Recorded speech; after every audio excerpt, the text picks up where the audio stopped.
timeouts left. The Lakers have two. Bryant to Shaq. Kobe Bryant's 2 free throws and then a jumper gave the Lakers a 4-point lead. And now his assist to Shaquille O'Neal makes it a 6-point difference with 41 3/10 seconds left. LA illegal. Penny pump fake, steps through. Shaq follows. Hey, steps home! Oh my goodness! Oh! The message was delivered. Oh, yes. Oh my goodness, Shaquille O'Neal, what an athlete. Are you kidding me?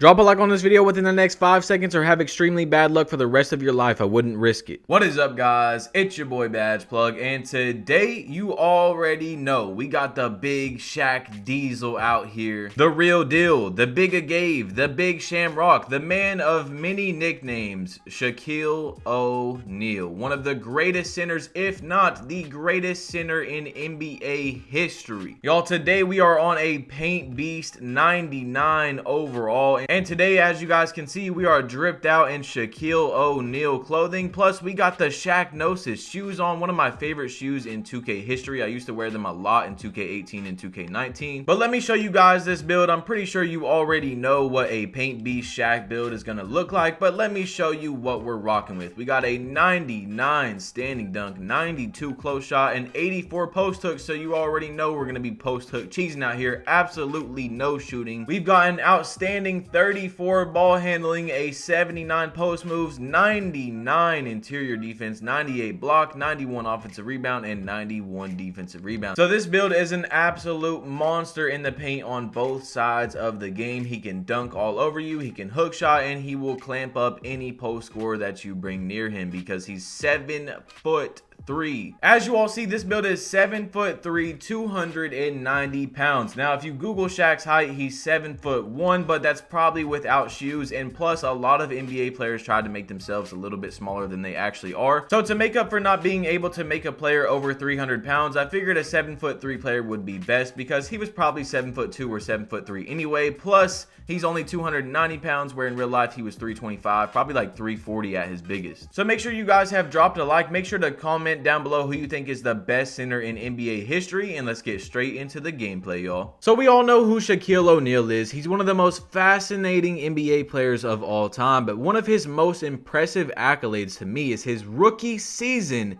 He averaged 13.9 rebounds, which is basically 14, 3.5 blocks, 2 assists, and 23.5 points per game in his rookie season. Now, it's very obvious that Shaq right out of the gates was going to be an incredible player, but to be that dominant in your rookie season meant that he was just an absolute beast. So I figured this build right here, as you see I have on back down Punisher, I'm going up with a layup, get my own board, back to the post hook, and that's a big green. Now, it wasn't just that he was big, because we've seen hundreds and hundreds of guys, not maybe exactly like, Shaq's build, but we've seen hundreds of huge guys in the NBA, and they just don't play how Shaq did. So you can't just say, oh, he was just good because of his size. Now, obviously, he's an extraordinary athlete to be 7 foot tall and to be able to move how he did and, have the stamina, even though he didn't have a crazy amount of stamina. But just to be able to dominate at both courts, at both sides of the court, this man was not only amazing on offense, he averaged almost 4 blocks, 3.5 blocks in his rookie season. He was a rim protecting god, as well as on the other side of the court, you had to watch out for a man who was 330 pounds, most likely like 10 to 15% body fat. He was a big dude, and he had a lot of muscle on him, and he was coming at you at full force on every single play. Now, what I think is the absolute most craziest thing undoubtedly about Shaq's career, and it obviously has to do with Kobe too, is that they won back-to-back championships. They three-peated, and we will never know because they let their egos get the best of them. We don't actually, I'm pretty sure, know who it was, or maybe it was both of them that it was the cause of their split up, but we have no clue how many rings they could have won. Kobe Bryant could have 8 rings right now, 9 rings, maybe even 10 rings. They were that dominant. They were unstoppable, guys. They had a playoff series, they had a playoff year where they lost 1 game. In the playoffs, you're playing the best teams in the NBA. Maybe not in the first round if you're a first seed, but you eventually have to play the best competition in the entire NBA, and they only lost one game out of 17 games, y'all. And I believe that was to the Philadelphia 76ers. I could be wrong, but they were that dominant. Now, that's the thing about if Shaq is your greatest center or not, because most people would say that Shaq is the best center of all time. I mean, he completely changed the game. But the only way you could say he's not is because of some other center having more rings or something. But if he would have stayed with Kobe, y'all, there's no way, there's absolutely no way they wouldn't have won at least 1 to 2 more rings. I mean, they were so good that it just was not fair. Now, when I say it was more Shaq than Kobe in their first ring, it was more Shaq than Kobe, but Kobe still did put up 21 points, 4 assists, and 4 rebounds on average for the playoff series for, you know, all those games. But let's just look at the finals game, right? Their finals playoff series, okay? First game, okay, we have 43 points and 19 boards by Shaquille O'Neal. That's a win. Second game, Shaquille O'Neal, 40 points and 24 rebounds. That's a win. Third game, we have Shaq had 33 points and 13 rebounds. And also in the second game, Kobe Bryant only had 2 points, bro. Shaq was out here going crazy. This man was literally not able to be stopped on the court. Now, in the third game, Kobe didn't play, so you can take that, you know, you can take that how you want it. But in the fourth game, Kobe had like 28 points. Shaq had 36 and 21 rebounds, dude. This guy was crazy. Like, he was just not fair. In the fifth game, we have the Lakers losing to the Pacers. Shaq had 35 points and 11 boards. And in the last game where the Lakers obviously won, Shaq had 41 points, bro. This dude put up 30 at least every single night and giving you 15 to 20 boards in the finals versus what is supposed to be the best team, or right there at the best team in the NBA, obviously, because they made it to the finals. This guy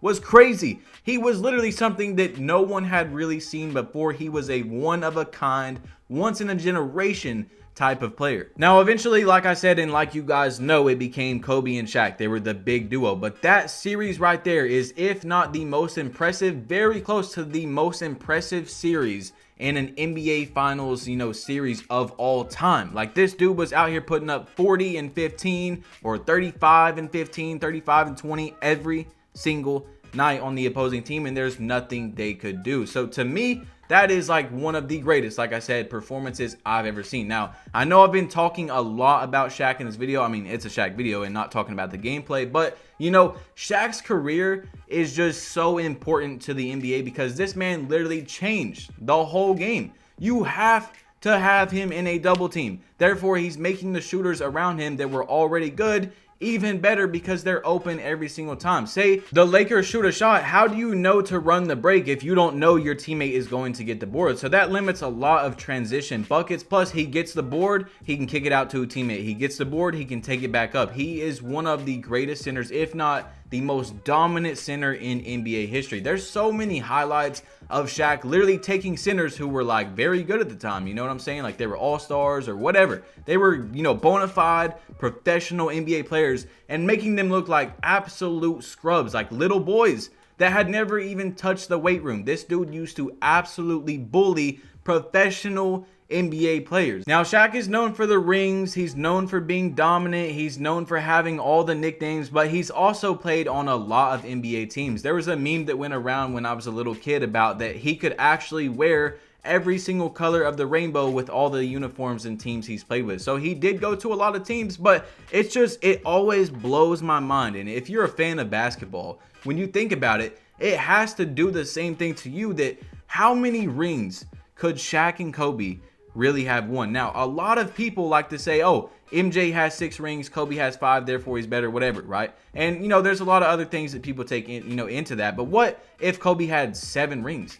What if Kobe had 8 rings? What if he had 9 rings? You know what I'm saying? They really could have done that. They were that good out there. They were absolutely destroying everybody. Now, you guys see I'm playing against 2 guards, so I had to go big Shaq on these guys, right? I had to go crazy. Now, I'm just messing around at the end of the game right here, trying out some stuff, doing some post hooks, some deep posts, which I figured out don't really work unless you green them from that deep. But in today's NBA game, the center position is not how it used to be. We will never know, and there probably will never, ever be another Shaq. Like, this man was really something different. He was that good to where you're not sure if there will ever be another player like him at his position. So anyway, guys, make sure to comment down below. Do you think Shaq is the best center of all time or not? Let me know. It's your boy Badge Plug. You have been plugged in. Make sure to drop a like if you haven't yet. Hit that subscribe button if you're new. Drink a gallon of water every day. And I'm out. Peace.